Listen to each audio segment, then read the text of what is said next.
and ask for its immediate consideration in the House. The clerk will please report the title of the bill. H.R. 51, a bill to provide for the admission of the state of Washington, D.C. into the Union. Pursuant to House Resolution 1017, an amendment in the nature of a substitute, consisting of the text of Rules Committee Print 116-55, modified by the amendment printed in Part A of House Report 116-436, is adopted, and the bill as amended is considered read. The bill as amended shall be debatable for 1 hour, equally divided and controlled by the chair and ranking minority members of the Committee on Oversight and Reform. The gentlewoman from the District of Columbia, Ms. Norton, and the gentleman from Georgia, Mr. Heiss, each will control 30 minutes. The chair recognizes the gentlewoman from the District of Columbia. Mr. Speaker, I ask unanimous consent that all members may have 5 legislative days in which to revise and extend their remarks and insert extraneous material on H.R. 51. Without objection. Mr. Speaker, I yield myself 5 minutes. The woman is recognized. The United States is the only democratic country that denies both voting rights in its national legislature and local autonomy to the residents of its nation's capital. As we approach July 4th, it is long past time to apply the nation's oldest slogan, "No taxation without representation," and the principle of consent of the governed to District of Columbia residents. H.R. 51 would do so, and Congress has both the moral obligation and the constitutional authority to pass the bill. H.R. 51 would admit the state of Washington Douglas Commonwealth into the Union and reduce the size of the federal district. The state would consist of 66 of the 68 square miles of the present-day federal district. The reduced federal district, over which Congress would retain plenary authority, would consist of 2 square miles. The reduced federal district would consist of the Washington that members of Congress and visitors associate with the nation's capital, including the White House, the Capitol, the Supreme Court, and the principal federal monuments. H.R. 51 has both the facts and the Constitution on its side. The Constitution does not establish any prerequisites for new states, but Congress generally has considered 3 factors in admission: resources and population, support for statehood, and commitment to democracy.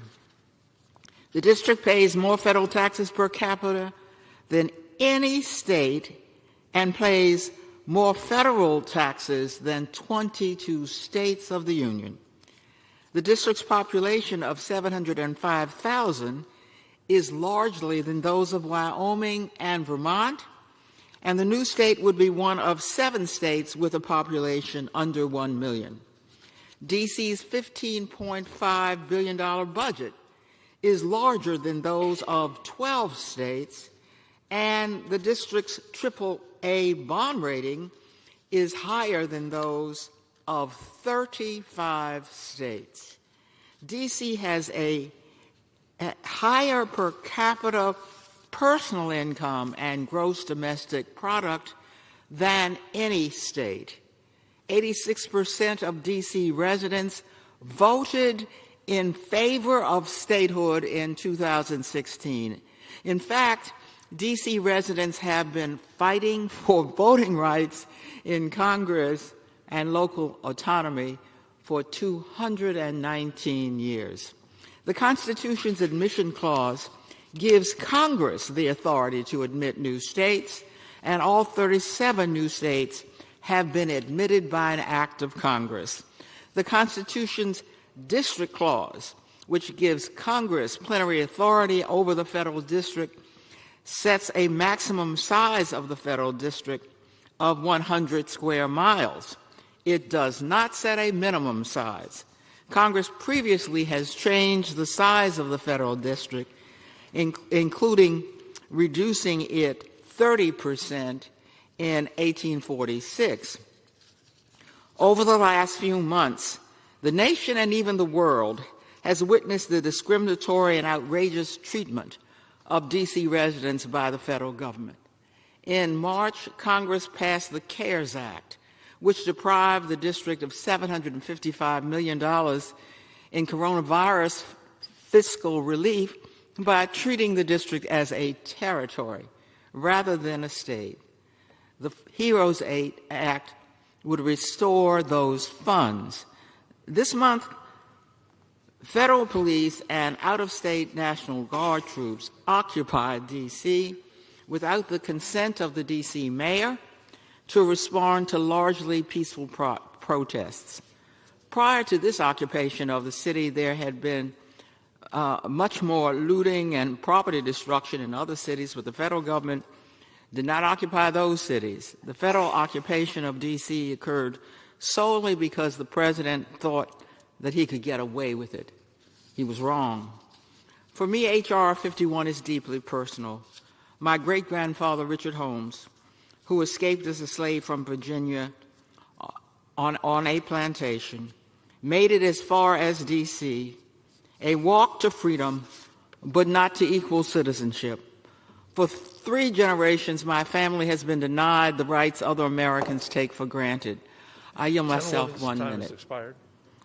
Congress has 2 choices. It can continue to exercise undemocratic or autocratic authority over the 705,000 American citizens who reside in our nation's capital, treating them, in the words of Frederick Douglass, as aliens, not citizens, but subjects.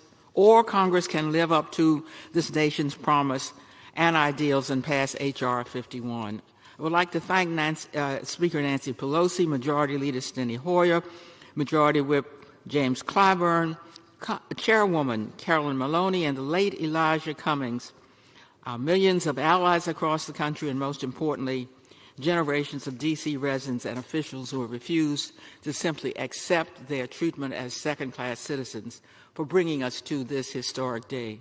I urge all of my colleagues to vote yes on H.R. 51, and, Mr. Speaker, I reserve the balance of my time. The gentleman reserves. The gentleman from Georgia is recognized. Mr. Speaker, I yield myself such time as I may consume. The gentleman is recognized.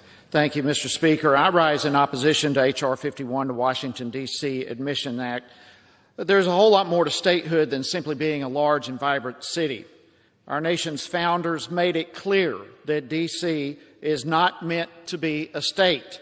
They thought about it, they debated it, and they rejected it. In fact, in those early days, Alexander Hamilton himself proposed an amendment that would allow the district residents to have a voting member in the House, and that proposal was rejected. If the majority wishes to go against our founders, that's their prerogative, but they should simply admit that, in their opinion, the founders were wrong. But they cannot ignore the intention behind D.C.'s current status. The Constitution simply does not allow city governments to become micro-states with all the rights and responsibilities of full states. The debate about the nature of Washington, D.C. is not a new debate, but it is absolutely a settled one.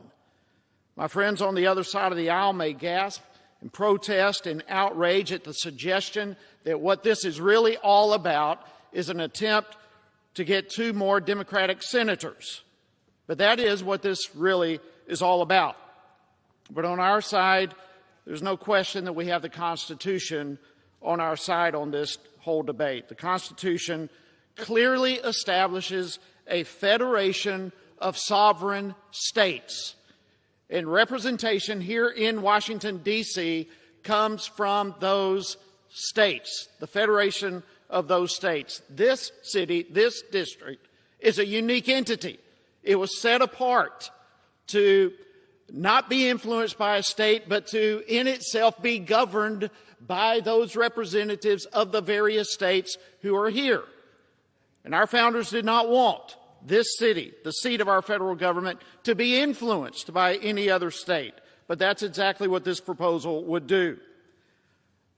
As James Madison expressed it himself in Federalist 43, if the nation's capital city were situated within a state, the federal government could be subject to undue influence of that state. And that's not the intent of our federal government. That's not the intent of this district that's been set aside, and yet that's exactly what would happen under this bill.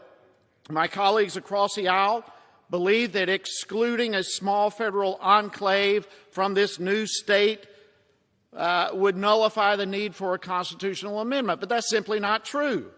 The original text of the Constitution is clear. Congress has the power to create states from two sources: a territory or an existing state that agrees to secede its territory to become a state. Washington, D.C. is neither of these. It is the nation's only federal district, and it is set aside for a specific purpose. Congress does not have the authority to take this district and create a state out of it. At least one constitutional amendment would be required for that to happen. During the markup of this bill, I personally raised these constitutional concerns and offered an amendment to provide an expedited procedure to deal with a constitutional amendment. But the Oversight Committee Democrats opposed that amendment. And they opposed, in fact, all of our amendments that were put forth. This is not a surprise that this whole proposal has been rejected by the American people. In fact, a Gallup poll last year, 64% of Americans reject the idea of D.C. being a state. Only 29% approve it. Granting D.C. statehood goes against not only the American citizens' desires, but more importantly, against the Constitution itself and certainly our framers' original intent. I urge my colleagues in the House to oppose the Washington, D.C. Admissions Act. And with that, Mr. Speaker, I reserve the balance of my time. The gentleman reserves. The gentlewoman from the District of Columbia is recognized. Mr. Speaker, I ask unanimous consent to insert waiver letters from other committees on this legislation. Without objection. Mr. Speaker, I yield 3 minutes to the gentlelady from New York, chairwoman of the House Committee on Oversight and Reform, Carolyn Maloney, and I thank her for the way she conducted hearings on H.R. 51. Gentlewoman from New York is recognized. I thank the gentlewoman from the District of Columbia and my good friend, Congresswoman Eleanor Holmes Norton, for her years of leadership on this bill. She is not only the author of the bill, but of this historic day for our democracy. For the first time in a generation, the House will vote today on whether hundreds of thousands of American citizens will finally have their voices counted in Congress. We will vote to honor the most fundamental principles of this nation and for which a revolution was launched: no taxation without representation and consent of the governed. I can think of no more honorable or patriotic endeavor than taking up this legislation today to give the people of the district the same rights enjoyed by hundreds of millions of other Americans across our country. The United States is a democracy, but its capital is not. The United States is the only democratic country that denies both voting rights in the national legislature and local self-government to the people of the capital. That is wrong and violates everything we stand for as Americans. The district pays more in federal taxes than 22 states and more per capita than any state. Think about that. It pays more than nearly half the states in this country, yet D.C. residents have no vote in Congress, and that is wrong. The people of the district have been fighting for equal rights for more than 200 years. In 2016, an overwhelming 86% of D.C. residents voted for statehood. President Trump's recent decision to deploy thousands of federal law enforcement officers in D.C. against residents peacefully exercising their constitutionally protected right to protest and without the consent of the district's elected officials, demonstrated the urgent need for full local government and congressional representation. Unfortunately, so far, Republicans have opposed our effort, and the President made clear exactly why. They would rather deny voting rights for hundreds of thousands of American citizens than even consider the possibility that representatives from the new state could be Democrats. Now, think about that argument. They are willing to violate the core principles of our democracy merely because they may be from a different political party? This argument is anti-democratic and un-American. The question for Republicans are these. I request an additional minute. I yield my good friend 30 additional seconds. Do they truly believe in the taxation without representation? Do you truly believe in states' rights? Do you truly believe the federal government should stay out of local affairs? If you do, then join us and act on these beliefs today. This bill should be bipartisan. I strongly urge every member to vote on H.R. 51 for the soon-to-be 51st state of our great country. And I yield back. The gentlewoman reserves. The gentleman from Georgia is recognized. Mr. Chairman, I would just remind the chairwoman that the entire court system of Washington, D.C. is supported by the federal government. And there is representation. This district has 3 electoral votes. No other city in the country has that. There's a representative here. And it's just an amazing thing, too, that this whole bill does not even allow elections for the new governor that's proposed here. So the very thing they're arguing, they reject and deny from the residents. With that, Mr. Speaker, I'd like to yield 2 minutes to my good friend from North Carolina, Dr. Murphy. Gentleman from North Carolina is recognized. Thank you, Mr. Speaker. Today I rise in opposition to House Resolution 51. Voting against this legislation is not an economic, racial, or social injustice, as my colleagues across the aisle may unfairly claim. I have no doubt that my Democratic friends, just like Republicans, want the citizens of Washington to have political rights like every other American. However, let's talk about what's honest here. Let's just be honest. The true goal here is to have 2 virtually guaranteed new Democratic seats so that D.C. can become a state. That's what it comes down to. That's the goal. Why do I say that? Because there's a much simpler alternative that I'm baffled that the Democrats do not want anything to do with. I offered an amendment to this bill that would retrocede the District of Columbia back to Maryland. That's where the land came from. Congress ceded the west side of the Potomac, now Alexandria, from the District of Columbia back to Virginia in 1847. So there is plenty of historical precedent for this action. Unfortunately, despite making total sense, my amendment was sadly blocked. If D.C. were ceded back to Maryland, citizens can vote for members of the House of Representatives and Senate in Maryland. They'd have congressional representation in both chambers with the exact effect of statehood. The move is simply unnecessary when ceding D.C. back to Maryland is a viable, cost-effective, and common-sense option.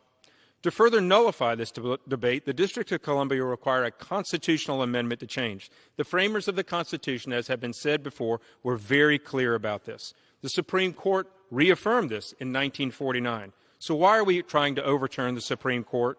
One answer: politics, pure and simple. Even setting aside the obvious need for a constitutional amendment, my colleagues across the aisle know that this legislation has no chance of becoming law. It's just a majority's attempt, again, to message bills to satisfy their base. Let me be clear. Republicans do not want to attempt to stifle voices or suppress representation. If the D.C. citizens want to have representation, then ceding the land back to Maryland, because I've demonstrated it is a hands down, more practical solution. Thank you, Mr. Speaker. I yield back the balance of my time. District of Columbia is recognized. It's interesting to note that the gentleman's amendment to cede the District of Columbia back to Maryland did not have the consent of Maryland. I yield 2 minutes to the gentleman from Virginia, my good friend, Congressman Jerry Connolly. The gentleman from Virginia is recognized. Thank you, Mr. Speaker, and I thank my good friend, Eleanor Holmes Norton, who's managing today's bill to right a wrong. But unfortunately, because D.C. does not have a vote here in the Congress, she won't be able to cast a vote on final passage of her own bill. Today, we're being asked to right a wrong. And you hear the contortions on the other side of the aisle to continue to justify a fundamental right being denied 700,000 fellow Americans who pay taxes, who fight in our wars, who serve in government, who have families, who are Americans, but have no votes in the United States Congress. They're bigger than 5 states.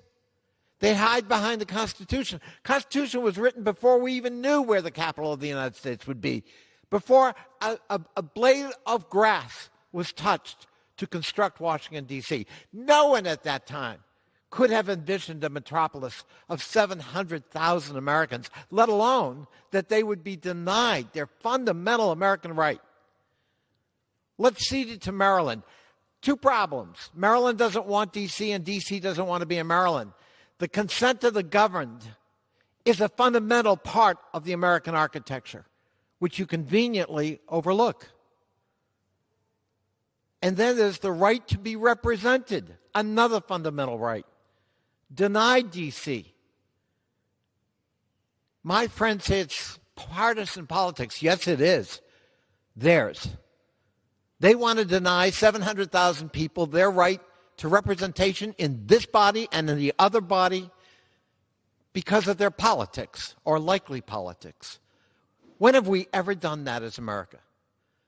We haven't looked at how people would vote before we decide to incarnate them into the Union as a state. We understood the right of people to petition to become a state. And Congress has that power. Let's right a wrong, especially in the post-George Floyd world, and give people their rightful representation in the people's body and in the Senate. I yield back. The gentleman reserves. The gentleman from Georgia is recognized. I yield 2 minutes to my good friend and great member of the Oversight Committee, the gentleman from Kentucky, Mr. Comer. The gentleman from Kentucky is recognized. Thank you, Mr. Speaker, and I want to thank the gentleman from Georgia for his great leadership on this issue. At a time when Speaker Pelosi is keeping Congress largely on the sidelines, it's unfortunate that we're spending precious work time debating blatantly unconstitutional legislation. Not only is this measure unconstitutional and dead on arrival in the Senate, but it should not be a priority for this body right now. Our nation is facing a serious need for action. We need police reform that focuses on transparency and accountability. We need to support American workers as states safely reopen their communities and economies. And we need to ensure that money we have spent to fight the coronavirus is effectively guarded against waste, fraud, and abuse. Passing this measure today would signal a stunning lack of respect for the Constitution. Making Washington, D.C. a state would specifically violate the intentions of our founding fathers who wanted the national seat of government to belong to no state. In fact, the Constitution specifically calls for Congress, not any state government, to have authority over the district serving as the seat of federal government. Granting statehood for Washington, D.C. requires a constitutional amendment, just as granting the district 3 electoral college votes required the ratification of the 23rd Amendment. It's time for Congress to get back to full-time work and take up the pressing issues facing our country, not play unconstitutional games. I yield back. The gentlewoman from the District of Columbia is recognized. Mr. Speaker, I yield 3 minutes to my good friend and neighbor, the gentleman from Maryland, Congressman Jamie Raskin. The gentleman from Maryland is recognized. Thank you. Mr. Speaker, when in the course of human events a relationship stops working and one party experiences a long train of abuses and indignities at the hands of the other, you scrap the old relationship and you start anew. It's nothing personal, but I wish our GOP colleagues in the House and Senate could recognize that this just isn't working out anymore for the people of Washington. The relationship you've taken for granted for so long with the local population is dysfunctional and, frankly, abusive. Plainly put, the people of Washington want out. It's not just the pepper spray and the tear gas and the rubber bullets. It's not just crashing their churches and desecrating their religion with your photo ops. It's not just the use of their sons and daughters in the National Guard to put down protests by their sons and daughters in the streets. It's not just the threats to federalize their local police or the decision to overturn their adoption laws, their marijuana laws, and their health funding choices, or your control of their judges and prosecutors, or the constant presidential insults leveled against their chosen leaders. It's not that the GOP members who claim to be the attentive partners of the district never listen to the people here, never go to their local meetings, don't know the mayor or the city council or the ANC members. It's not even the $750 million that they just cheated the people of Washington out of in the middle of this plague. It's something deeper. It's not just something you did. The people of Washington have found someone and something else. They have voted to break up this dysfunctional relationship with Congress to start a healthy and respectful relationship with America. In America, states make their own local policy and budget decisions without constant tampering and interference by other people's representatives. In America, every political community stands on equal footing through statehood. Each one sends 2 senators to the U.S. Senate and voting representatives to the House, delegations that guarantee no one will push their people around. When you're a state, you help decide things like whether your country goes to war, who will be your judges and Supreme Court justices, how will your federal tax dollars get spent, and what should be the laws of the nation. The only question now is whether Congress is mature enough, is man enough to deal with the fact that Washington no longer wants to be under our thumb. A mature and faithful Congress that wants the best for all of its people is not afraid of statehood. We celebrate it. We delight in it.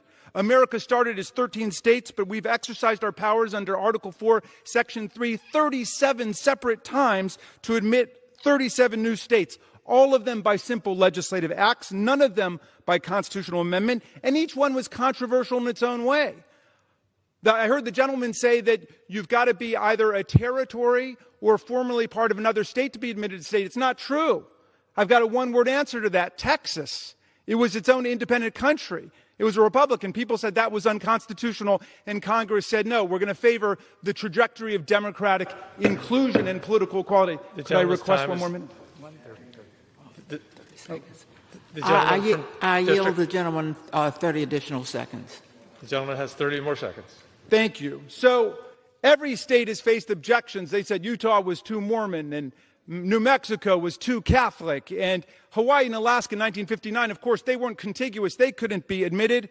Yes, the district exists now under Article 1, Section 8, Clause 17, but the gentlelady from the District of Columbia proposes to shrink the federal district the way it was shrunk in 1847 because the slave masters of Virginia wanted the land back in advance of congressional abolition of the slave traffic in the district. If we can modify the boundaries of the federal district to placate the slave masters in the 19th century, we can modify the boundaries of the federal district in the 21st century to grant statehood and equal rights to the people of Washington, D.C. I yield back. The chair recommends that people direct their comments to the chair, please. The chair recognizes the gentleman from Georgia. Thank you, Mr. Chairman. And I would just remind my good friend, listen, we share the concern if people are upset, if it's not working. But the reality is, if it's not working, we have a system in this government, in our system to deal with it. And in this case, it's called a constitutional amendment. And why the Democrats are not presenting a constitutional amendment to deal with the problem is beyond me, but it is what it is. With that, Mr. Speaker, I would like to yield 2 minutes to my good friend, the gentleman from Arizona, Mr. Gosar. I thank the gentleman. The gentleman from Arizona is recognized. Thank you, Mr. Speaker. I rise today in strong opposition to H.R. 51 and its affront to the Constitution. The Founding Fathers did not intend for Washington, D.C. to be a state. Article 1, Section 8, Clause 17 of the United States Constitution provides Congress with exclusive jurisdiction over the District of Columbia.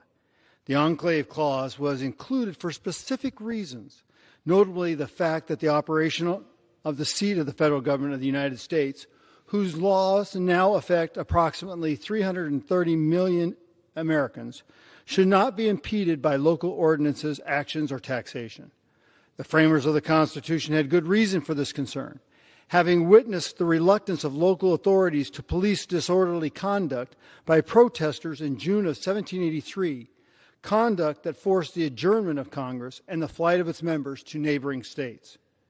We see similar situations playing out in the streets today, right here in Washington, D.C. Passage of this vote today violates the Constitution in two different ways.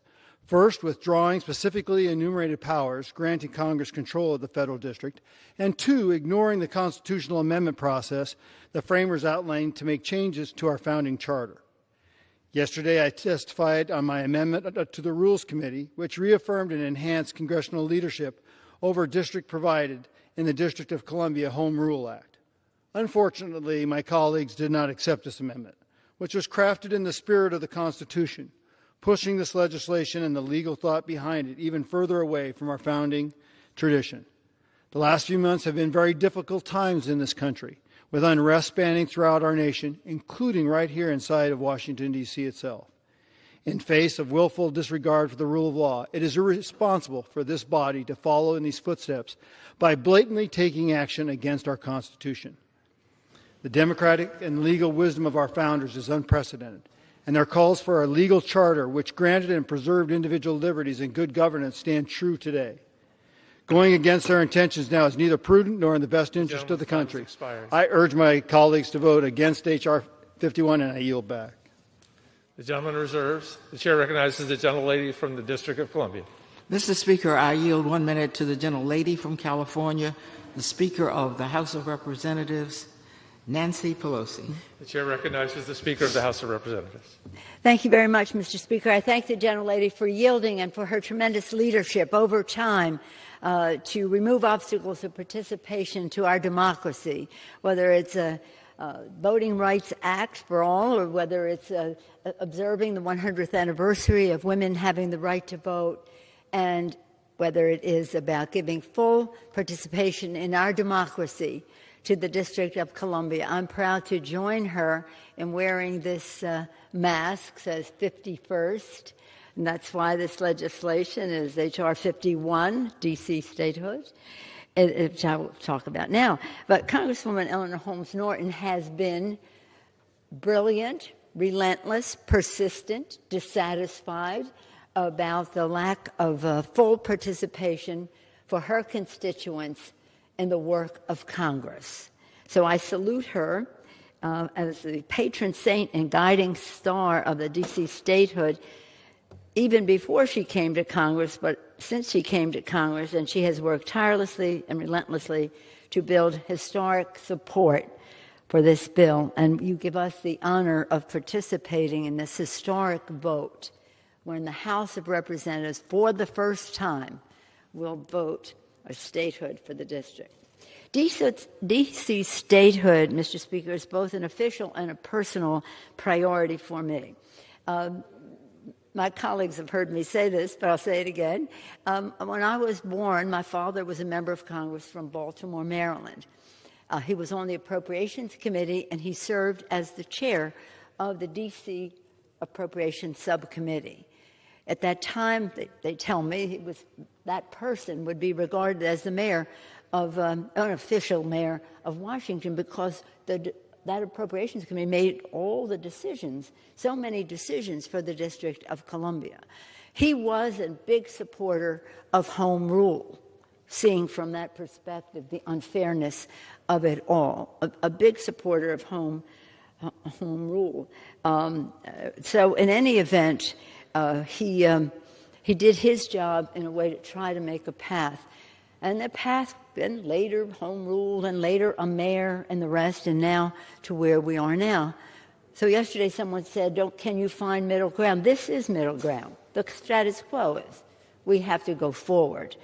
And I later had the privilege of serving on the Appropriations Committee, on the District of Columbia subcommittee, and I saw the obstacles to home rule that some in our Congress would put forth, diminishing the self-determination that the people of the District of Columbia should have. Statehood for the district is about showing respect for our democracy. It's not just about the district, it's about our democracy, for the American people, and for our U.S. Constitution, yes. The Constitution begins with our beautiful preamble, "We the people," setting out our founders' vision of a government of, by, and for the people of the United States. It doesn't say except for the District of Columbia. Yet for more than 2 centuries, the residents of Washington, D.C. have been denied their right to fully participate in our democracy. Instead, they have been dealt the injustice of paying taxes, serving in the military, and contributing to the economic power of our nation while being denied the full enfranchisement that is their right. Serving in the military, fighting, risking their lives for our democracy. Fundamental to that democracy is representative government. They were willing to risk their lives for a principle, for a value, for our democracy, while where they lived was being denied that full opportunity. Today, by passing H.R. 51, Washington, D.C. Admissions Act, to admit the State of Washington Douglas Commonwealth. State of Washington Douglas Commonwealth to the Union. That would be Frederick Douglass, from Maryland, but who lived in the District of Columbia, an abolitionist and a suffragist, actually. He was in Seneca Falls at the Conference of Women, coming together for women having the right to vote. So much about our democracy and voting for all Americans. In doing so today, we will bring our nation closer to the founding ideals that all are created equal and all deserve a say in our democracy. With that, I urge a bipartisan vote, I hope, again, but a strong vote in the House for this very important legislation important to our democracy, to our Constitution.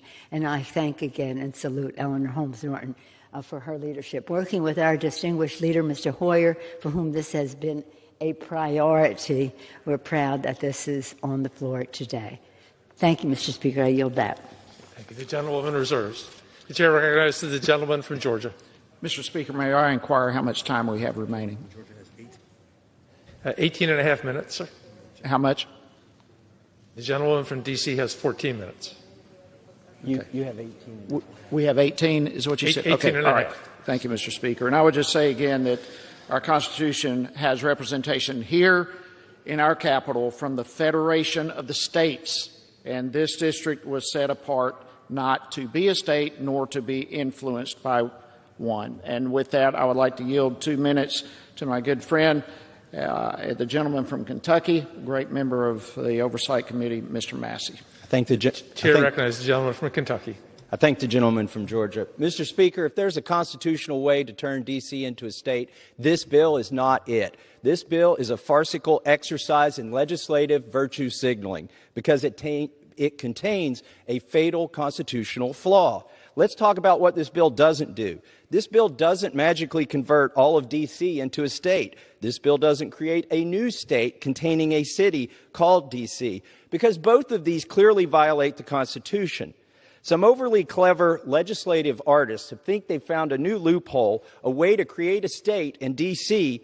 without violating the Constitution. What this bill does is it seeks to shrink the city of D.C. into a tiny city and then creates a state from the territory that's left over. The problem with that is there's the 23rd Amendment to the Constitution that gives the city of D.C. presently 3 electoral votes. Paradoxically, the bill itself acknowledges the constitutional flaw within because it contains an expedited procedure to vote on the repeal of the 23rd Amendment in this chamber and the Senate chamber. The problem is the bill keeps plowing forward and would create a new state even if the 23rd Amendment is not repealed. This creates the the farcical situation where the few residents, which are the residents at 1600 Pennsylvania Avenue, the first family would control 3 electoral votes. This is crazy. So I urge my colleagues to vote for the Constitution today and vote against H.R. 51. The gentleman reserves. The chair recognizes the gentlewoman from the District of Columbia. Mr. Speaker, the last thing we have to be concerned about is whether or not the 23rd Amendment will be repealed. And the bill, H.R. 51, contains an expedited procedure for that. I'm pleased to yield 1 minute to the gentleman from Maryland, my good neighbor and good friend, the Majority Leader of the House of Representatives, Steny Hoyer. The chair recognizes the Majority Leader of the House of Representatives. I'm going to leave my mask on. Not only because it's a safe thing to do for all of you, not for me, for you,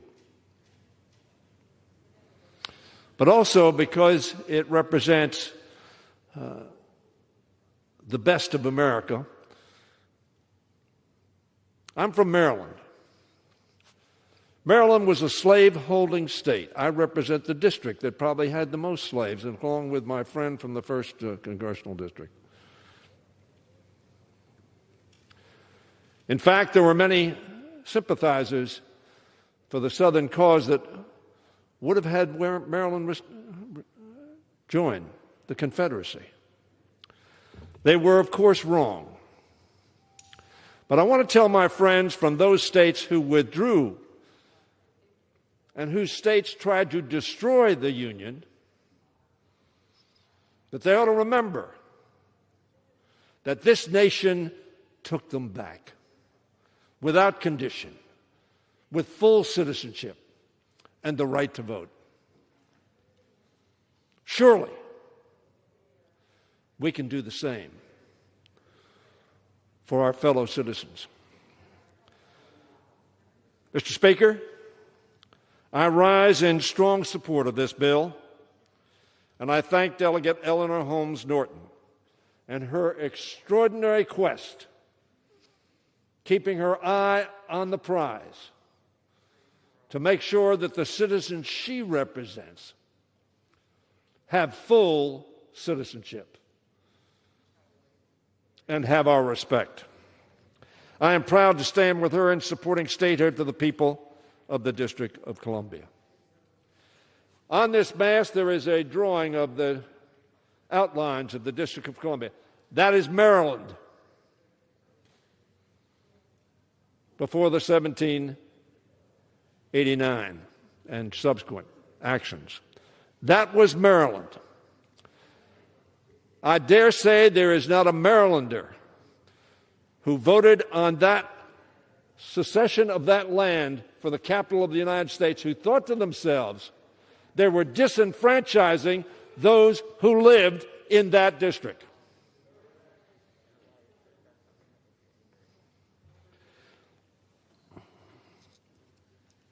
I want to thank Mayor Bowser, with whom I've been proud to work to move this issue forward with the leadership of Delegate Holmes Norton. I made clear when we announced that the House would consider this bill today, the people who call our nation's capital home have been disenfranchised and shortchanged too long. Martin Luther King said, how long? Too long. Not only have the residents of one of America's most historically African-American cities, let me repeat that, historically one of our largest African-American cities. It is not exclusive, it is a diverse city. And very frankly, it does not make a decision that if you don't vote for us, we will not allow you to vote. Hear me. If you don't vote for us, we will not allow you to vote. But President Trump says, my friends on the other side of the aisle, Mr. Speaker, would be foolish to vote for this bill. Why? Because we're too democratic and we wouldn't vote for you.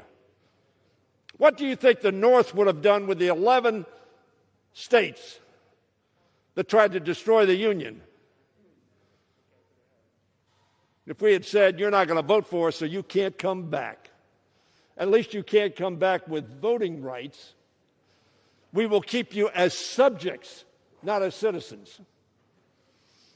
I hope every one of you that represents one of those states thinks about that proposition as you vote to exclude 706,000 of your fellow citizens from full participation in our democracy. Not only have the residents of one of America's great cities been prevented from having full citizenship, but they've also been shortchanged in the money that we give them. Just recently, COVID-19, we gave them 40% of what we gave Wyoming, an entity 200,000 people smaller than the District of Columbia. I see no head shaking on the other side of the aisle, Mr. Speaker. I see no agreement on that. Should we say Wyoming's too small, that we ought to exclude Wyoming? Not big enough to be a state. Yet Wyoming, more than 10 times smaller than the state of Maryland, and as opposed to 40 million people in California, 500,000, 1/80th of the size, have 2 United States senators. Stand up if you think Wyoming ought not to have a vote. I see no one standing. And this constitutional argument is a Don Quixote windmill argument. These are 706,000 American citizens. At the same time, their elected leaders can be overruled by Congress and by the President when it comes to local issues, as we saw when President Trump ordered federal law enforcement and the National Guard to suppress peaceful and legitimate protest against the killing of black men and women in encounters with the police and with others. George Zimmerman comes to mind. Trayvon Martin. This is about human rights. This is about democracy. This is about our nation being better than that. I see my colleague from Maryland shaking his head. We disagree. The people of D.C. deserved not only real self-government, but also full representation in the Congress of the United States. Are these 700,000 people less than the 500,000 people in Wyoming? If we ask somebody to come to the District of Columbia and work for our government, is the condition that they lose their citizenship? That they lose their full voting rights? Is that the condition we put on them? If so, I respectfully disagree with my colleagues who believe that's what America is about. That's what this historic legislation would do, admit Washington, D.C. as the 51st state. That would provide residents of the District of Columbia with a voting House member and 2 senators,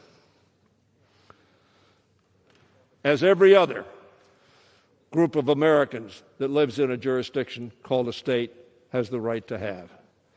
It would right historical wrong to ensure that our founders' vision of representative government will be enacted for all Americans, no longer excluding the 706,000 in the District of Columbia. The House will take action today to make the District of Columbia a state. It is an historic day. Be on the right side of history. So many voted against the Civil Rights Act of the 1960s and years thereafter.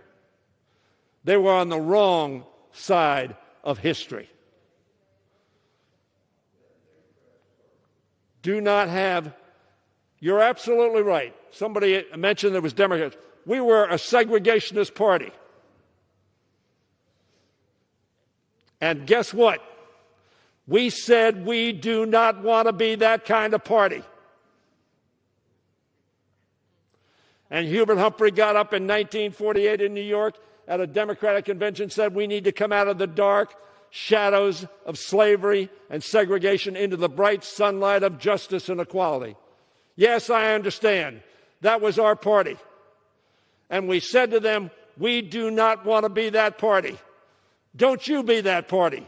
Don't you have Lincoln turn over in his grave and said, that's not our party. Yes, I heard you over there. Sadly, in the denial of democracy, the Republican-led Senate has indicated, Mr. Speaker, it will not act, just as it has not acted on 275 bipartisan bills that we've sent to the United States Senate. They will not act.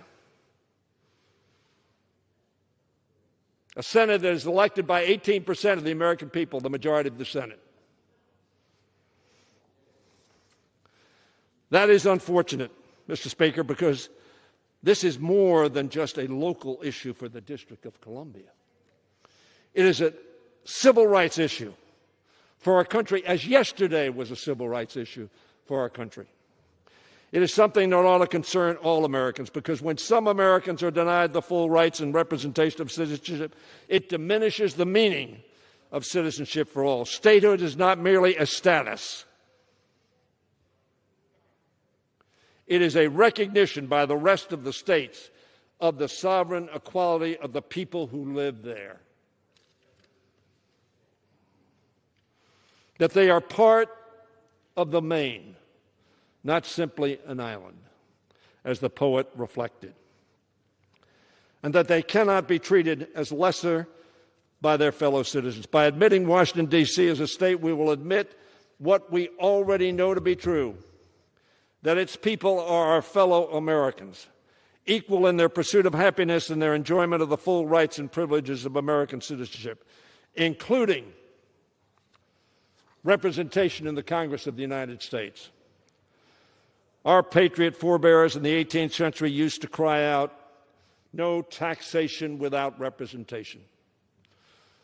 The citizens of Boston stole some tea, a criminal act, and they threw it into the Boston Harbor. Why? Because they said we will not be taxed without representation. That King George cannot tell us what to do without consulting us. Be on the right side of history. Washington residents correctly still use that battle cry in the 21st century. Let us make it ring true at last. Let us make our union of states a more perfect one by adding to its number, as we have 37 times, consistent with the Constitution. I urge, Mr. Speaker, my colleagues to stand up for America, stand up for democracy, stand up for the premise of America that every person counts.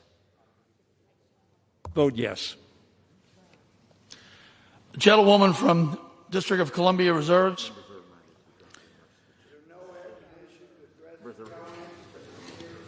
Reminded to address the chair, please. The gentleman from Georgia is recognized. Thank you, Mr. Speaker. I feel like the arguments on the other side of the aisle are so weak that they respond by yelling louder. And we've just heard a great, passionate speech about something that is totally irrelevant. In fact, the point was highlighted that the condition for statehood is not population. Otherwise, we would not have states like Wyoming or Alaska or other states that were ever admitted. That is not the issue. The issue is that Washington, D.C. was set apart as a seat of government, not to be the same as the Federation of States that our Constitution grants us. And with that, I'd like to yield 3 minutes to my good friend and great leader, Mr. Roy from Texas. I thank the gentleman very much for his respect. Is the gentleman aware that the District of Columbia was reduced in size historically a while back, so that the land was reduced? This is what's happening here. There is clear precedent for doing this. I thank the gentleman for yielding. Thank you. The gentleman from Texas is recognized. Thank you. I thank the gentleman from Georgia and appreciate the opportunity to address this important issue. And the question the gentleman from Maryland just asked I hear the question. Yes, their district boundary lines have changed in the past, but what the majority wants to do today is fundamentally alter what Washington, D.C. is. That's what's at stake here. I'd love to hear the gentleman from Maryland expound on his support and belief in our electoral college, since suddenly my colleagues on the other side of the aisle have found newfound respect for the power of states and the importance of states. I'd love to hear them expound on that. I'd love to hear my colleagues on the other side of the aisle talk about what is critical about community and about respecting the ability of people to live differently in order for us to agree to disagree, to allow Texas to be Texas, California to be California. I'd love to hear my colleagues on the other side of the aisle expound on these principles. This is about power. That's what this is about. Let's make no mistake about it. D.C., I do not believe should become a state, and I use that word importantly, should not become a state. We can talk about the constitutional infirmities with what the majority is trying to do, and my colleagues are doing that, and they've laid that out. The Constitution speaks to creating the federal city in Washington, D.C. The founders wanted to do that for a reason. We wanted this seat to be completely unintertwined, separated from other states. We wanted it to be special and unique and not subject to the powers and the struggles that go on about the people in a certain state. That's what's at stake here. I would note that my friend Mr. Raskin, Mr. Conley, Mr. Hoyer, Mr. Beyer, they're the first to rattle, the very first to rattle, if we dare go down the road of potential shutdown, if we dare go down the road of limiting the size and scope of the federal government. Why? Because the jurisdictions they represent are wholly and heavily dependent on this federal government. I'm a proud Texan dating back to the 1850s, but I grew up in Loudoun County, Virginia, and went to the University of Virginia. And when I grew up in Loudoun County, it was 80% dirt roads, one stoplight in my entire school district. It was a rural county, fully separated from Washington, D.C., and now it is the richest per capita county in the United States of America. Because Leviathan grows, because Leviathan continues to separate from the real Americans out there, the people throughout the entire country who are not being represented by this body. If we want to talk about representation, then let's talk about this body doing its job to represent the people, the forgotten man. The American people are tired of watching their country burning to the ground, statues being toppled, people getting killed in the streets. And we're spending time here today on an unconstitutional effort to create a state out of a federal city that the Constitution contemplated being separated so that it could be unique and be the power seat of this great country. That's what this is about. And I yield back to the gentleman from Georgia. Gentleman from Georgia reserves. Gentlewoman from District of Columbia is recognized. I'm pleased to yield 2 minutes to my good friend, the gentleman from Maryland, state that ceded land in perpetuity out of which the District of Columbia was formed, Congressman John Sarbanes. The gentleman from Maryland is recognized. Thank you, Mr. Speaker, and I thank the gentlewoman for yielding. Our colleague across the aisle a moment ago talked about the District of Columbia being special. There's nothing special about being second class, which is what has happened to the residents of the district. For 2 centuries, the people of the District of Columbia have been disenfranchised, denied fair representation, excluded from our great democratic experiment. Over 700,000 residents who, just like my constituents and your constituents, work hard, pay their taxes, and contribute every day to the betterment of our society, yet they do not have an equal voice in this chamber. It is time to remedy this great injustice. Eleanor Holmes Norton should have the same opportunity that every one of our members does, to see her name on that board for every vote, to walk into the well and cast her yea or nay on behalf of the constituents she represents. Congresswoman Norton, we thank you for your service and for your tireless fight to bring dignity to the residents of Washington, D.C. House Democrats committed to this moment when this body passed H.R. 1 more than a year ago. We observed then, and we reiterate today, there are no constitutional, historical, financial, or economic reasons why the 700,000 Americans who live in the District of Columbia should not be granted statehood. At a time when Americans of all political stripes are demanding a greater voice and participation in the political town square, the residents of D.C. are being forcibly kept out of the town square by this bizarre and indefensible anachronism. Today we are declaring enough is enough. It is time to give a voice and a vote to the residents of the District of Columbia.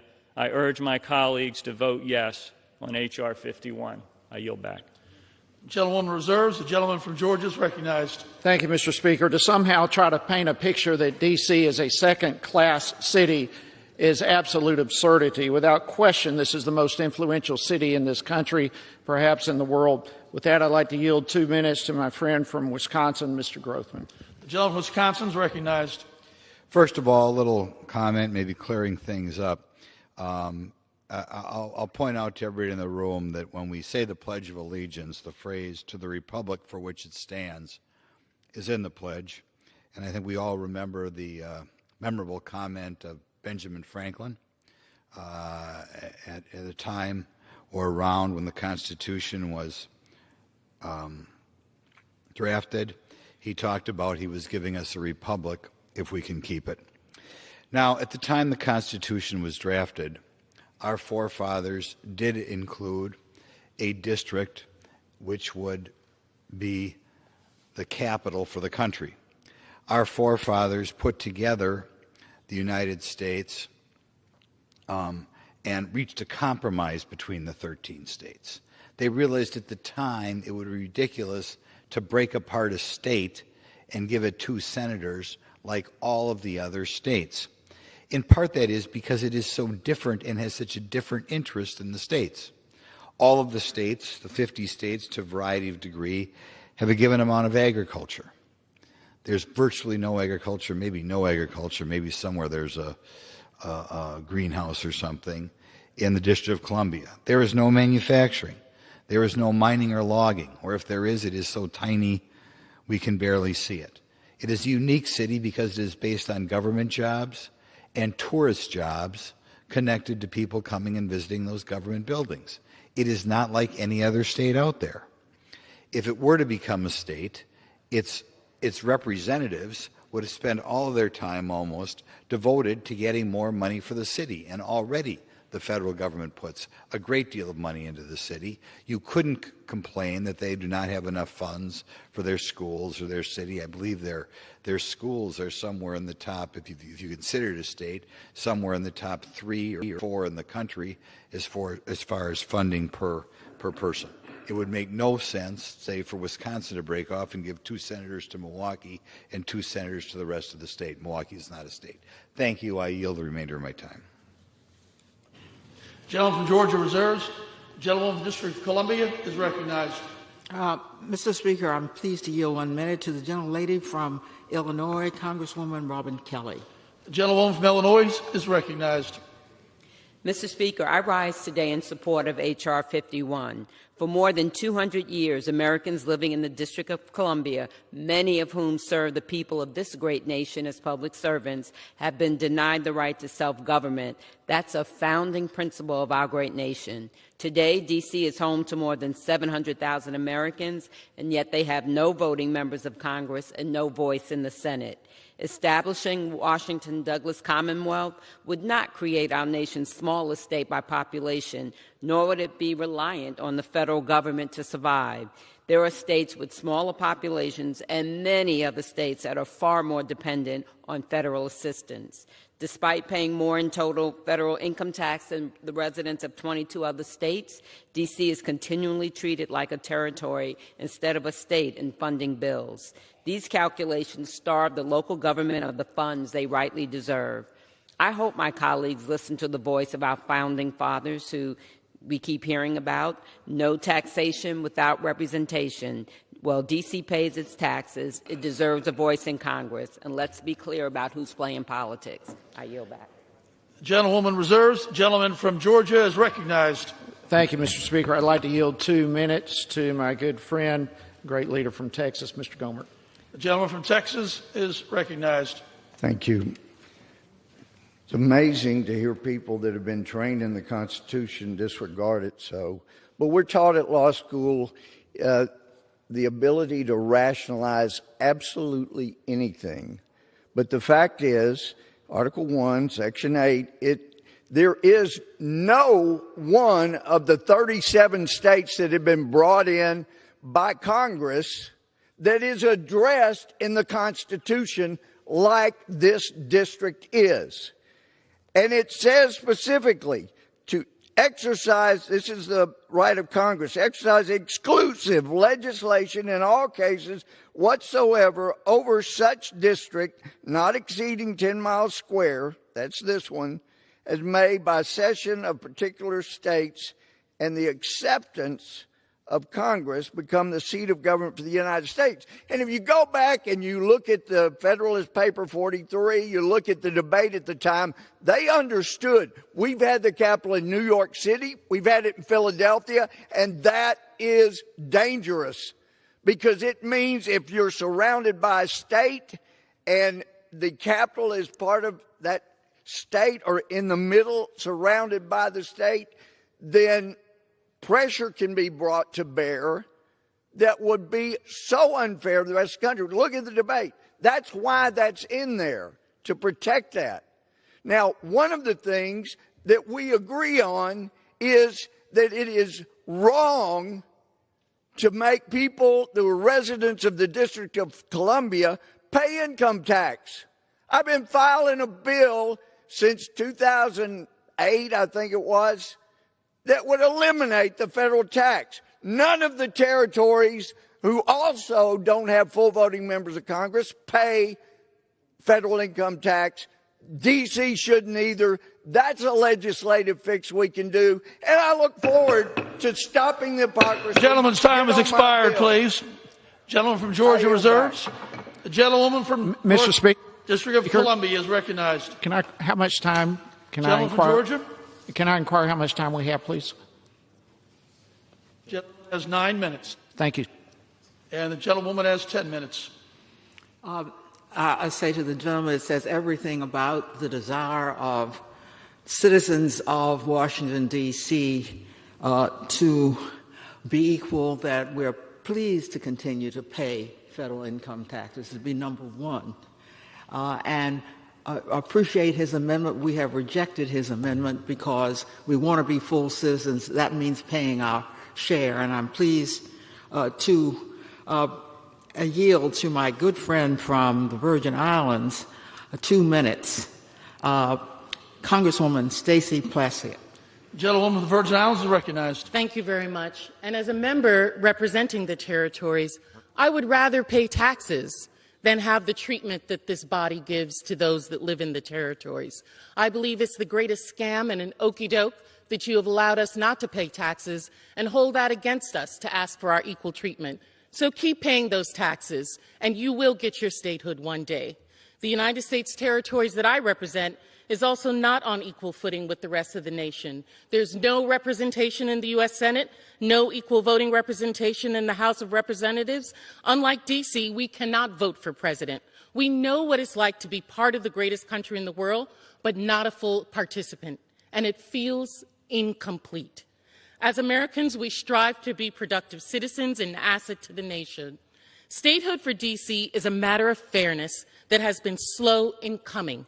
This city, built by African Americans with use of forced labor, contributes more in federal taxes per person basis than many states, a punishment to Americans living in the capital, including those working in policy or public service for the good of the nation, to be disenfranchised when they establish a home in the district.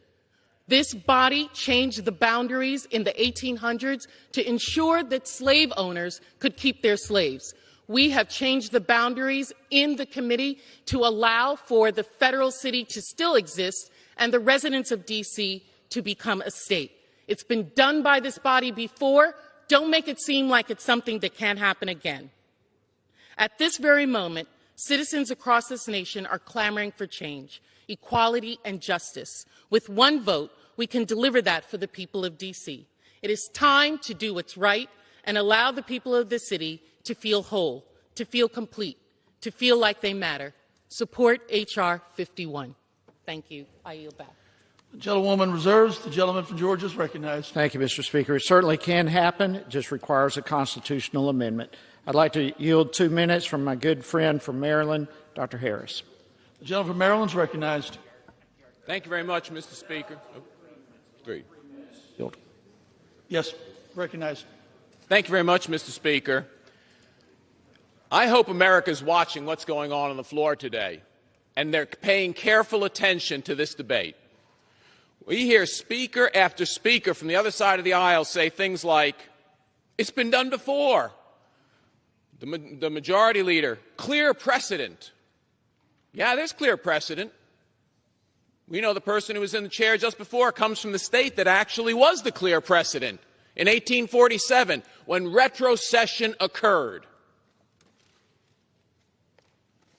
You know, my colleagues on the other side of the aisle say this isn't politics. This is about getting voting rights. This is about things like this. I would suggest that perhaps the people watching go to Wikipedia and see what the history is about the support for retrocession back to Maryland. You see, because, Mr. Speaker, this is not Congress's land. This is Maryland's land. Maryland gave it to the United States for the sole purpose of a permanent federal enclave. The nerve of hundreds of my colleagues on the other side of the aisle thinking it's their land, it's Maryland's land. And if you want voting rights, it's simple. Do exactly what occurred in 1847 and give the land back to Maryland. But, whoa, wait a minute. That's not what this debate is about.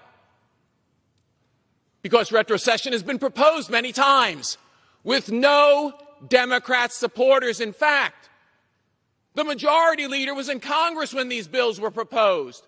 If what he really wants is voting rights, he should have co-sponsored the bill because, Mr. Speaker, you know that if retrocession occurs, every single resident, except those ones in the White House, because of the amendment to the Constitution, they actually get 3 electoral votes under this proposed legislation. Every single one of those residents would have representation in Congress. And yes, Eleanor Holmes Norton could sit in Congress representing people from the state of Maryland. This is a pure political ploy. That's why none of my colleagues from Maryland are going to vote against this bill today. That's why none of my colleagues of Maryland have put in a retrocession bill. That's why all of my hundreds of colleagues across the aisle are going to pretend this is Congress's land. This is not. The Constitution is clear. If this land is given back to Maryland, Maryland has to accept. Well, the argument is Maryland doesn't want it back. That's interesting. I sat in the Maryland legislature with my colleague who's sitting across the aisle right now. If Marylanders are so concerned, or our representatives from Maryland are so concerned about getting voting rights, it's very simple. Go to their colleagues in the Maryland General Assembly, fully controlled by the Democrats, and say, let's take it back. Let's give those 700,000 people voting rights. Mr. Speaker, that's the correct approach. Don't steal this land from Maryland. I yield back.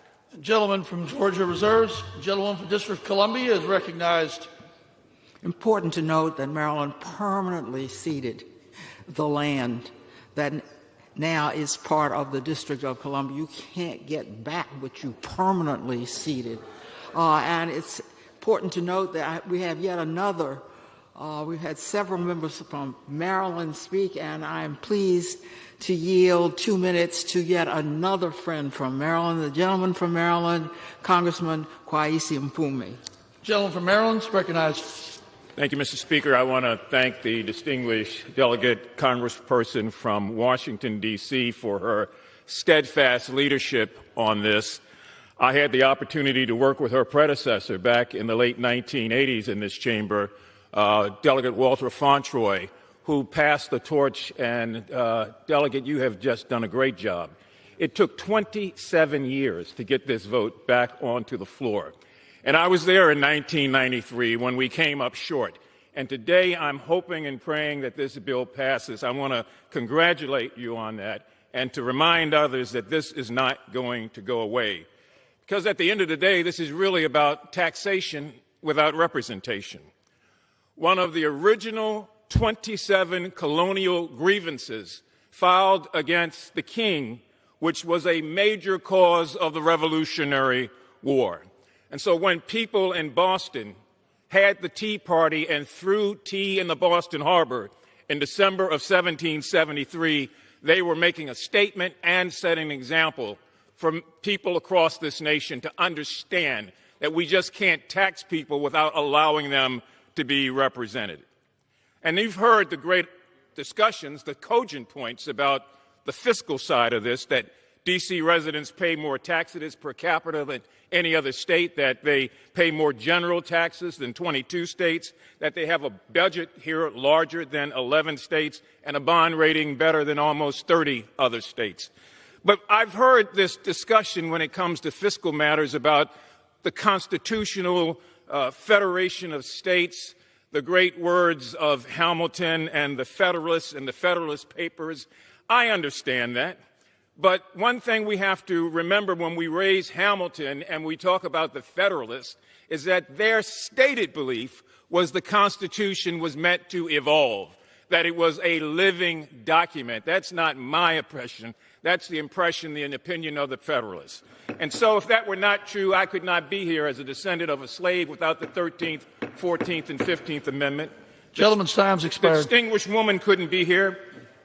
She had not the right to vote under the Federalist Papers. Gentleman's time has expired, please. And Alaska and Hawaii, when I were born, were not. Gentleman's time has expired. I realize that, sir. Would you, Madam Chair, do you have any? Oh, gentleman's no longer recognized. I don't have any more time.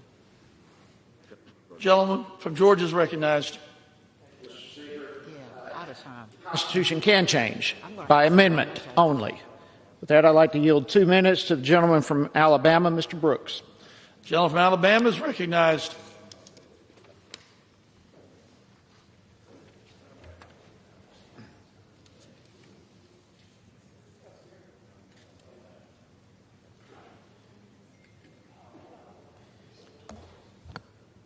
I will never vote to give Washington, D.C. separate statehood status. Washington, D.C. is a city, not a state. Its population is roughly 1/7 that of Alabama.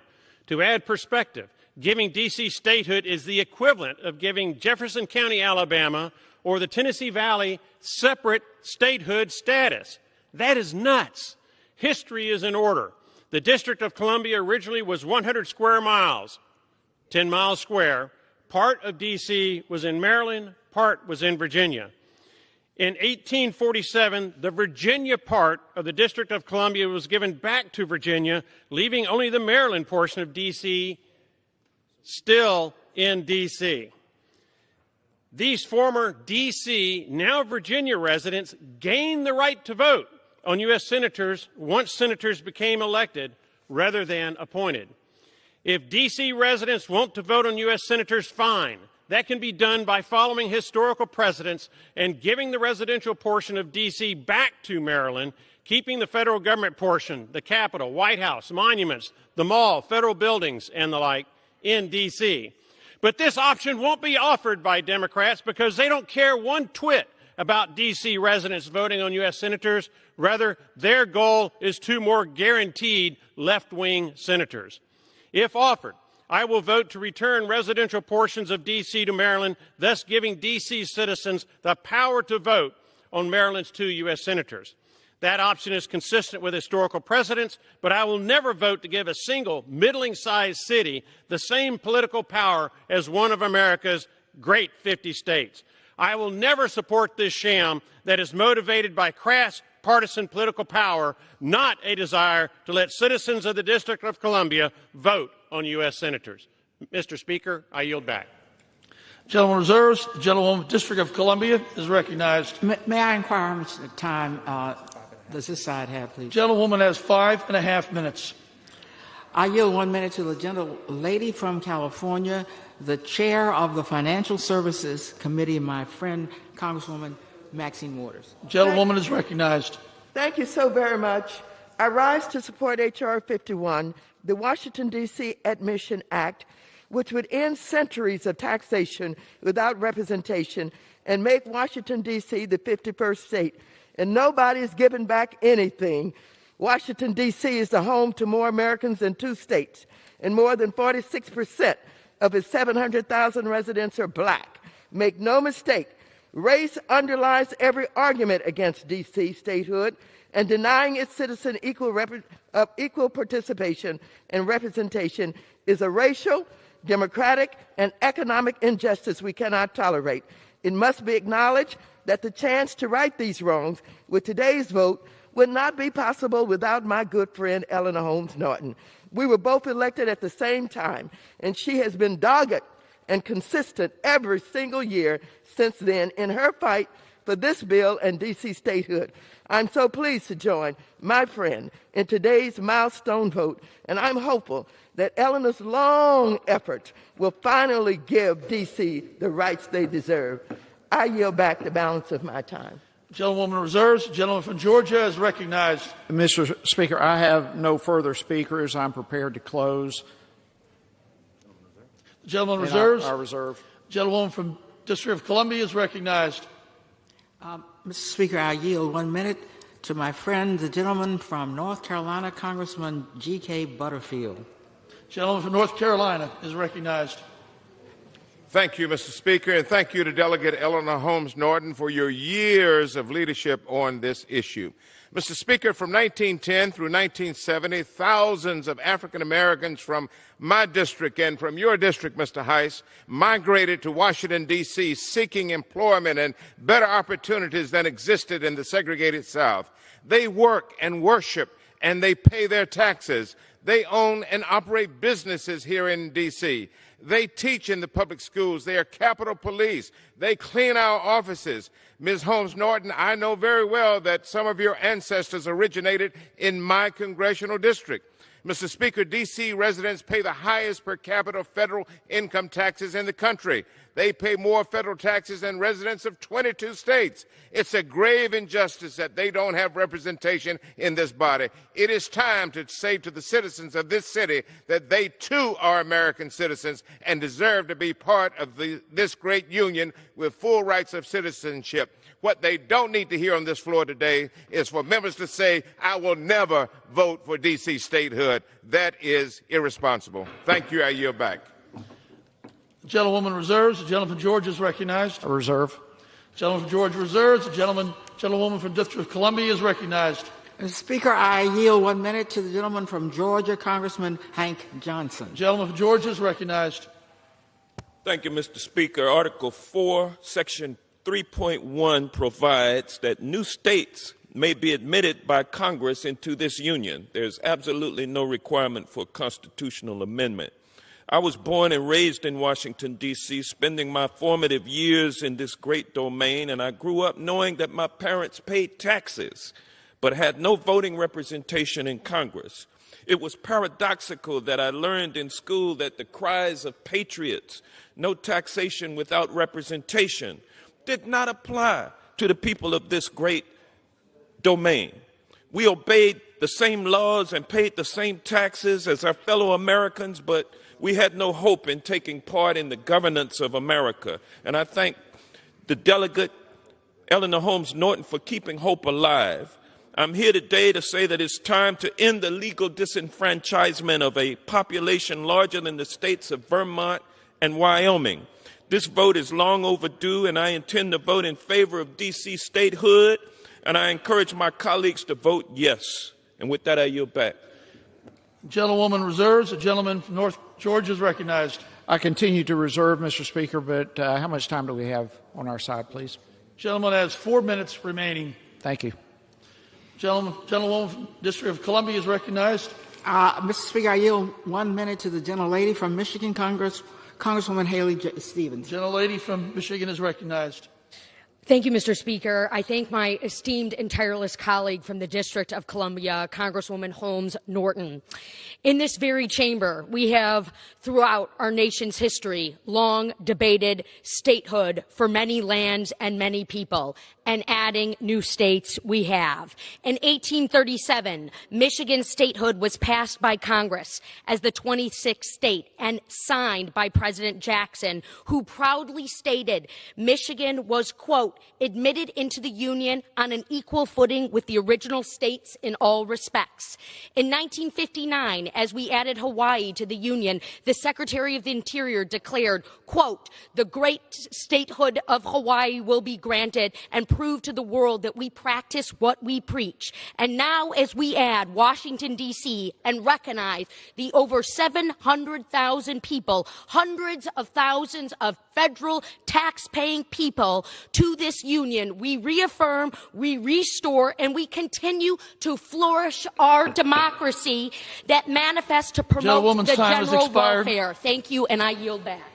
Gentlewoman reserves. The gentleman from Georgia is recognized. Continue to reserve. Gentleman reserves. Gentlewoman, District of Columbia is recognized. How much time, Mr. Speaker?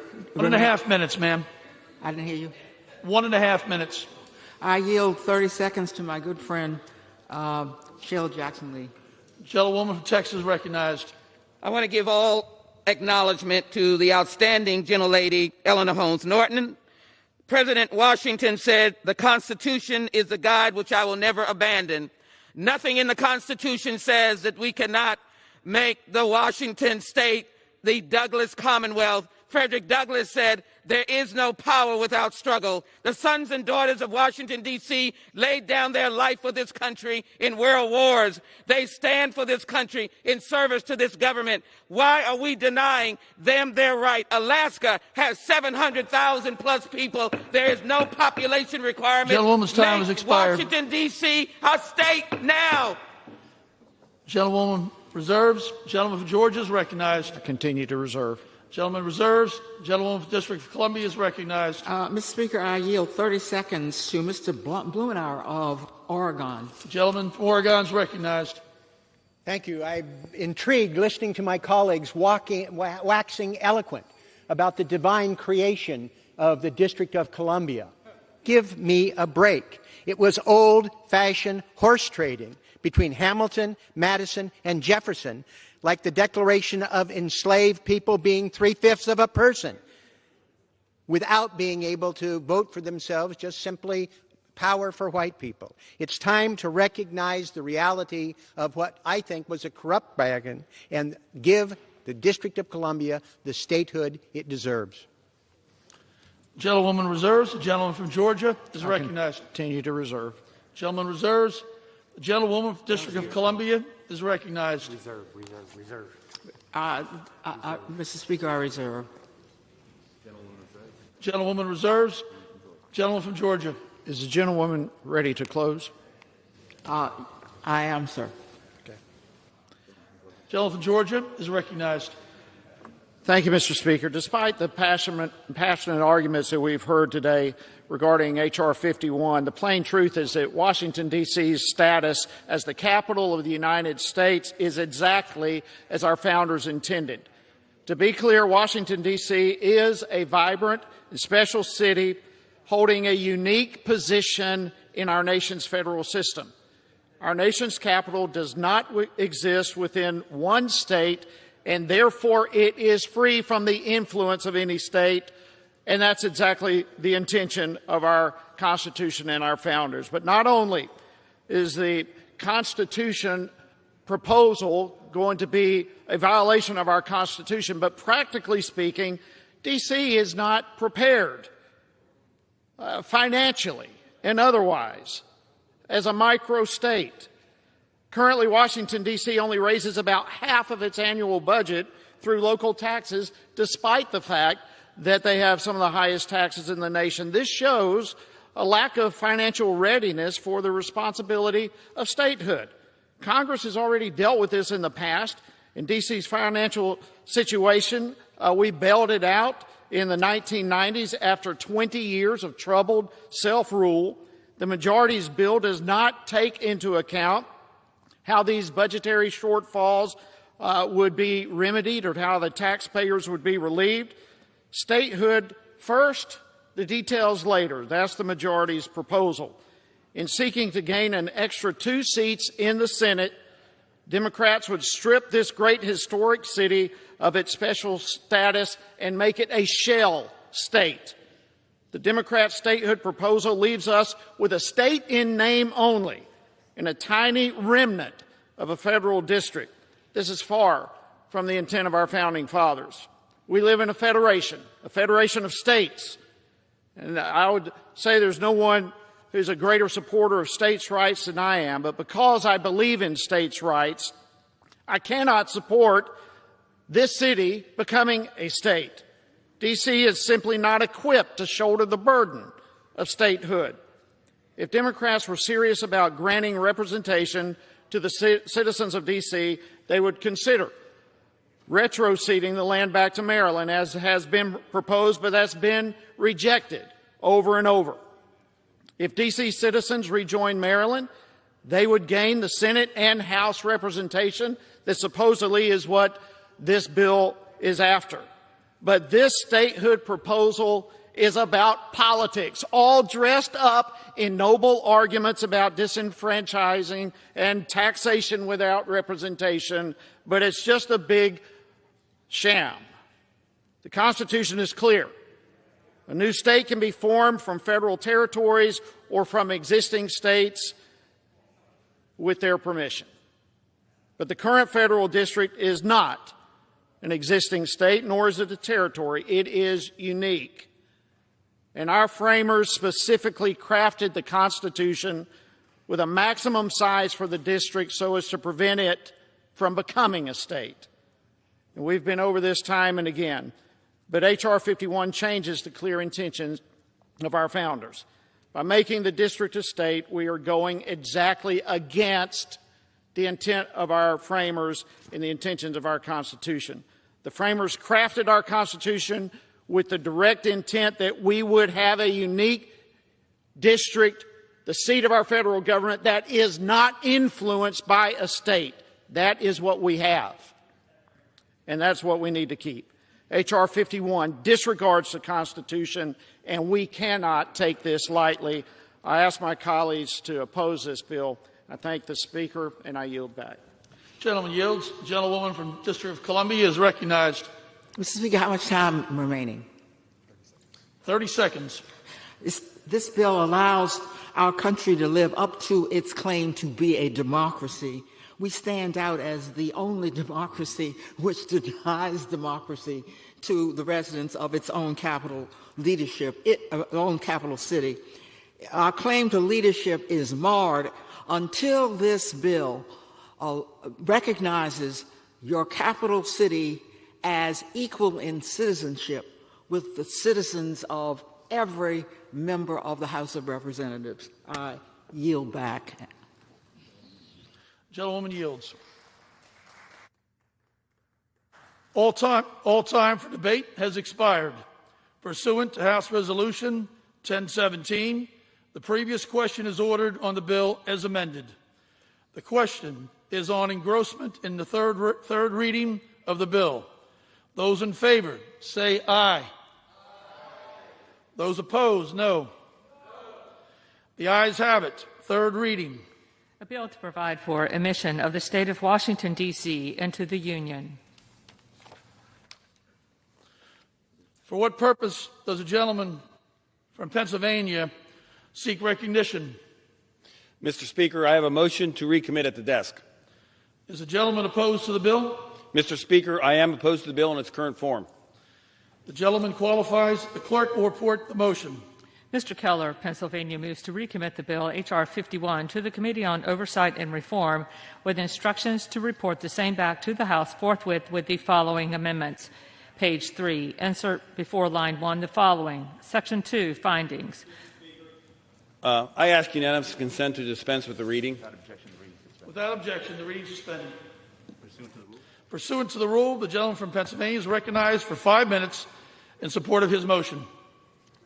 Mr. Speaker, I rise to talk about how for over 200 years, lawmakers have come from every state in the Union to work and live in this district. The city was not meant to be a prize of conquest like the ancient walled cities of Europe. It was not meant to be the hub of trade like the early American cities. Above anything, It was meant to represent a center of the federation created by our Constitution. The city is tied to the idea of the American Republic, a living piece of collaboration. The star on the map representing the 50 stars on the flag.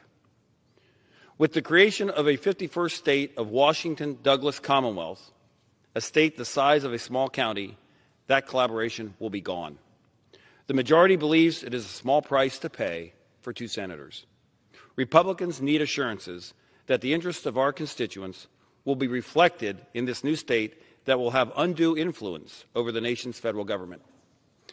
And so my motion contains reasonable additions to H.R. 51 that will require the President to assure certain amendments to the state constitution are incorporated before granting statehood. These provisions reflect the entirety of the nation's views, not just those of cities controlled by Democrats. There is provision that prohibits the former capital from becoming a sanctuary city. These are provisions that prohibit taxpayer funds being used for political campaigns. These are provisions to protect Americans' Second Amendment rights.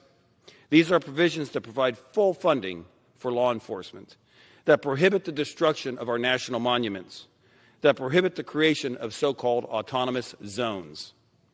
Since the early entry of new states into the Union, Congress has required that constitutions of the new states reflect certain considerations before granting admission. Nevada and West Virginia were required to prohibit slavery. Various Western states were required to permit or prohibit polygamy. These requests do not violate the Supreme Court's equal footing doctrine.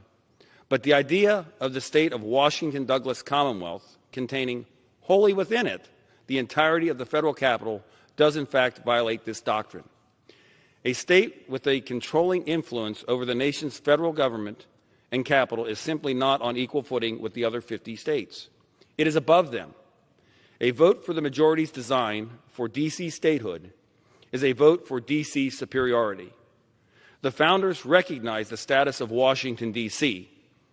House Republicans do not support deviation from their vision.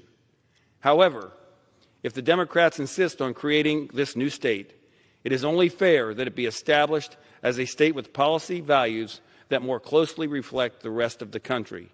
I urge my colleagues to vote in favor of this motion to recommit. I yield back. The gentleman yields. For what purpose does the gentleman from Maryland rise? I urge my colleagues to oppose the motion to recommit. Does the gentleman rise in opposition? I rise in opposition. The gentleman is recognized for 5 minutes. I want to urge all of our colleagues to reject this weak and unconstitutional motion to recommit. The motion proposes to condition the admission of Washington-Douglas Commonwealth on either the imposition of the whimsical policy preferences of the minority or simply banal restatements that the state will follow federal law, which obviously it must do already under the Supremacy Clause of the Constitution. All of the states must.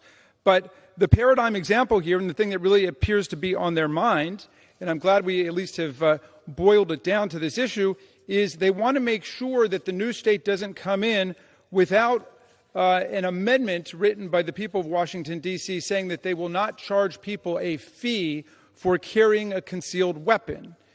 Now, that is not in the U.S. Constitution, and it's not a matter of federal law obligating the states, the 50 states, to do it.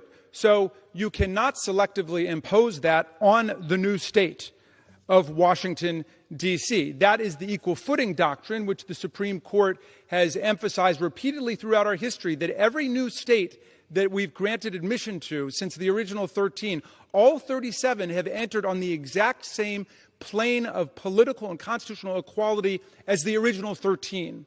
And so they want to impose their various policy preferences on different things like the concealed carry weapons and so on. If you want to do that, then try to pass it for the entire country, and it would apply within the new state as well. I don't think you can do it constitutionally, but that's a separate matter. Or resign your seat from wherever you happen to be from. If you're from Georgia, resign your seat in Georgia, move to the new state, and then campaign as a member of Congress from here, or campaign for governor or state legislature in the new state, and get them to change their law, because that's a matter of local policy. And I would think that the great champions of federalism and state rights would want to allow every state to make a decision for itself. Mr. Speaker, a number of things have been said that need to be corrected. For one thing, my friend from Texas, Mr. Royce, said that we should legislate for the real Americans, and he's going to speak for the real Americans, not the people who live in Washington. I would hope he would reflect on that and issue an apology to the people of Washington, D.C. But it seemed that the logic of the argument was that the only people who live here are federal employees, and they're different from the rest of America. Now, think about that for a second. In the first place, the overwhelming majority of federal employees do not live in Washington, D.C. As far as I could tell, less than 8% of federal employees live in Washington, D.C., which means 92% of them live in our states, in the rest of America. Should those people be disenfranchised? Should people work for the post office lose their right to representation in Congress? Should members of the armed forces be disenfranchised? The Supreme Court already said no in Carrington versus Rash. So check it out. So the overwhelming majority of federal employees don't live in D.C., and the overwhelming majority of people who do live in Washington, D.C., and are the constituents of Representative Norton are not federal employees. They do other things. Yes, they are real Americans too. They are bus drivers, they are school teachers, they are business people and entrepreneurs. I mean, come on, get real, be serious. Get out and meet the people in Washington. The gentleman from Georgia said Washington, D.C. was set aside in the Constitution as a federal district, and that was echoed by the former judge from Texas. But here our friends just advertise their unfamiliarity both with the Constitution and with American history. The Constitution does not fix the geographic site of the so-called seat of government, the district that's set aside for the seat of government. That's why, after the Constitution was adopted, the capital was in New York for a while. It was in Philadelphia for a while. And before that, it was in Trenton, New Jersey. It was in Princeton. It was in Annapolis. We have a whole room in Annapolis set aside for where Congress met. So the idea that you can look up the Constitution and see the boundaries or the map of Washington, D.C. is just absurd. Now, does Congress have the authority to modify the boundaries of the federal district as proposed by Ms. Norton? Of course it does.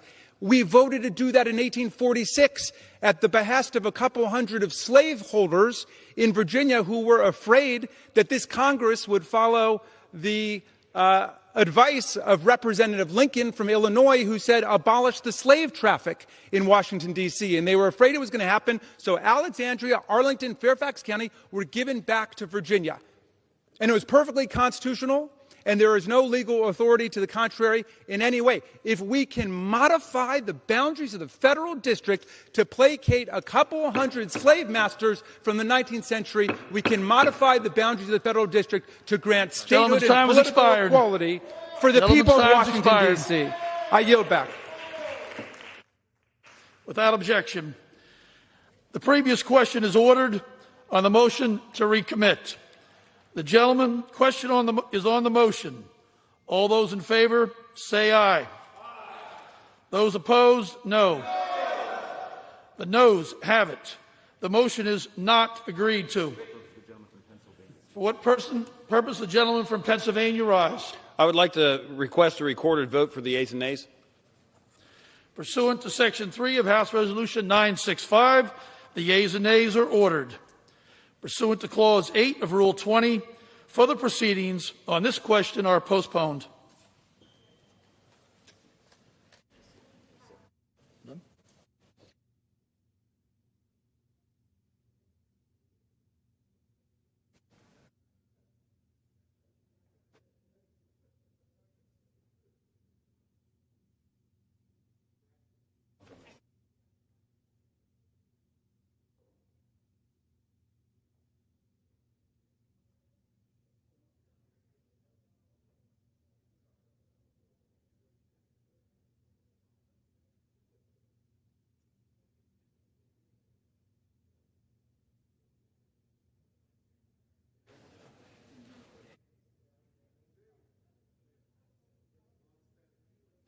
Okay.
Pursuant to Clause 8 of Rule 20, the Chair will postpone further proceedings today on motions to suspend the rules on which the yeas and nays are ordered.